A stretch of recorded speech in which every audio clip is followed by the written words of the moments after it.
Well, I arrived in Japan in 1992 and sort of fell into working on an art show, an annual event that I didn't realize at the time was the biggest print event on the Tokyo calendar.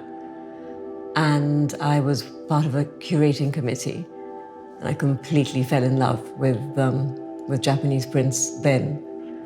Especially, I was drawn to the work of one artist, and that was Toko Shinoda. And there were prints of hers in the central Tokyo. And that was a Pandora's box. And that was the Tolman collection, presumably, yes, right? It was, yes. And so you wandered in there, Norman, I wandered in there, and Norman introduced me to her work and his amazing editions that he had, hand-picked and basically owned the whole editions of the prints. And I came to know Toko Shinoda, got to really understand what she was trying to convey with these abstract landscapes. Yeah, and were you collecting whilst you were there as well? Or was That was when I started collecting, and not just works by Toko Shinoda, but so many other wonderful Japanese printmakers. And in different media as well, woodblocks, silk screens, etchings, mezzotints. So you came to London, and then I went to SOAS and studied Japanese art history. And Norman, when I left, had sort of convinced me that I should try and promote Japanese prints in London. And that's what happened. That was the start of it, really, right? So you built up the collection, started having the exhibitions. Yes, art fairs were really in a very sort of nascent stage at the time, and everybody wanted to go to fairs. There was just, art on paper, and then the Affordable started, and then there was Art London, and there were big events on the calendar. I think it's really nice if we hone in a bit more on Shinoda, just because you have so many works in your collection by her. You were at her 100th birthday celebrations, weren't you? Yes, in Tokyo. And we also did an exhibition of her work here in London for her centenary with the Tolman collection. And that was fantastic. We had about, I think, 20 paintings, about 50 prints, and I think for the first time people in London could see so much of her work in one place. It was very well received, and sort of got me really thinking that this artist really does need to be better known and to be celebrated. And there's a temple she painted as well, right? She painted these amazing murals in the basement of the Zojoji temple in Tokyo, in Shibako, very downtown Tokyo. And she also painted all the monks' sliding doors of their meditation rooms and their study rooms. And she must have done that, I think, in the 70s. And it was just commissioned by the temple. And the amazing screen we have behind us. This is a 2-panel screen, and looking at the style and the sort of the way that she's done it and the inks, this is probably done in the 60s. Unfortunately, Toko-san never dated her work, but it's quite easy to tell once you've seen a lot of her things. And it's unmistakably an older work. She always kind of references Mount Fuji in a lot of her pieces, because she did do a lot of her work facing Mount Fuji from her home up in Yamanaka. Another one of the standout artists for me, one who contrasts quite a lot to Shinoda, is Clifton Carhu.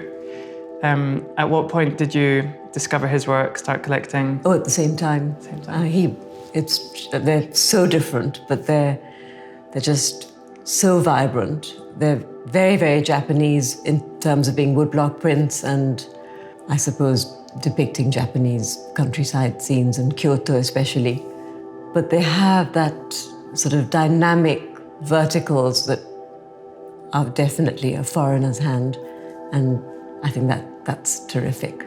I also find that they sort of play on the whole nostalgic feel of Japan, because I've seen some commentaries online of people, as he shows the empty streets with the curtains blowing and things like this, and they're saying, oh, it's not like that. There's Pepsi vending machines and everything like Definitely. this. But yeah, or hot coffee or exactly. soup vending machines. And he kind of leads nicely onto another artist that I really admire in your collection, Rei Morimura. Yes. Who similarly sort of has these modern takes on Japanese culture. I find that Morimura has a much more sort of design-led aesthetic. I love his repeated motifs that you see in his prints. They are much more Japanese than Kahu's, and he does follow a very specific size, almost reminiscent of the Oban woodblock print size. But I agree with you. I think they're very graphic and clean, aren't they? Yeah. And the palette is always very soft. So Mori Yoshitoshi, yes, the stencil artist. Yes.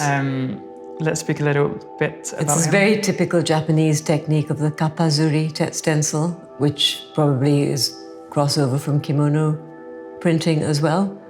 Mori is part of the Minge or folk craft movement and was celebrated as a printmaker as well.